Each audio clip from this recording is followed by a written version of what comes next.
Joining me now with the reaction, Horace Cooper, co-chair of Project 21, and Leo Terrell, civil rights attorney.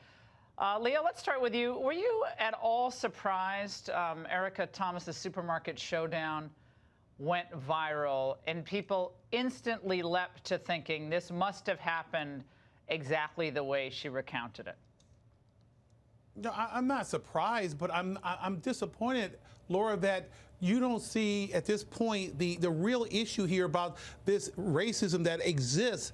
The Democratic Party, I've said this over and over again, the Democratic Party has Muslims, blacks, Jews, Catholics, whites, all different. And I would submit to you, Laura, the following statement. In our lifetime, we're not going to see a Jew, a woman, or a black as the nominee for the Republican Party. We're not going to see that ever in our lifetime. First of all, the first female president, let me just say this right here, the first female president is going to be a conservative, okay? It's not going to be a liberal. First female president is going to be a conservative. I'll take you out to dinner on that. I'll take you out to dinner on that. It will be a female conservative who will be transformative. That's my thought. Okay, that's my thought. But I'm just telling you that let's get back. We will never. It's nice to attempt to kind of segue away from this. But the fact of the matter is, Horace, we had a weekend of frenzied response to this woman who is a Georgia state rep, happens to be very liberal. I mean, big deal, so what? But very liberal. And she makes an accusation. The media leap on it. A U.S. congressman leaps on it, of course, to link it to Trump. Turns out she smears a Democrat, Trump-hating Cuban. I don't know how many Cuban Democrats are, but there are some. It's like the worst possible facts, and they're just like, well, but aside from that, it's still Trump's fault. I mean, they always just like to kind of pretend it didn't happen and go on to the next point. Your reaction. The problem here is there is so little bigotry in the United States of America, people have to fake it. In the case of Chicago, they had to bring people from outside of the country to do the racism that Americans just weren't willing to. Once again, what we see is hoax after hoax after hoax. And in fact, it's so rare that the media gives it extra oxygen to try to make it out to be something that it's not. Leo, hey, can I just make a point? Can I make a simple point?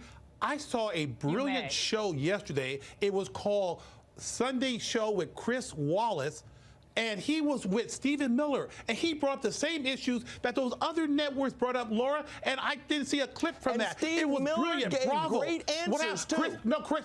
Oh, did he really? Yes, he did. Laura's he did. Laura's the only one on the right has called it an unforced error. Oh, my gosh. Did you watch it? Chris Wallace was great. I actually have to make a confession, Leo. Confession here on the show, because you're my friend. I was in Mass on Sunday. Okay, I missed it. And God's honest truth, I was in Mass. I didn't DVR. Sorry. Sundays for me is like a break from politics in general. I tweet every now and then, but I try not to because I shouldn't even be tweeting on Sundays.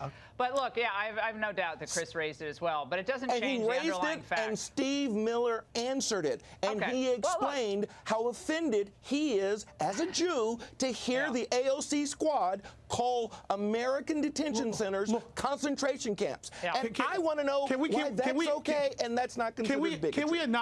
Can we acknowledge one thing?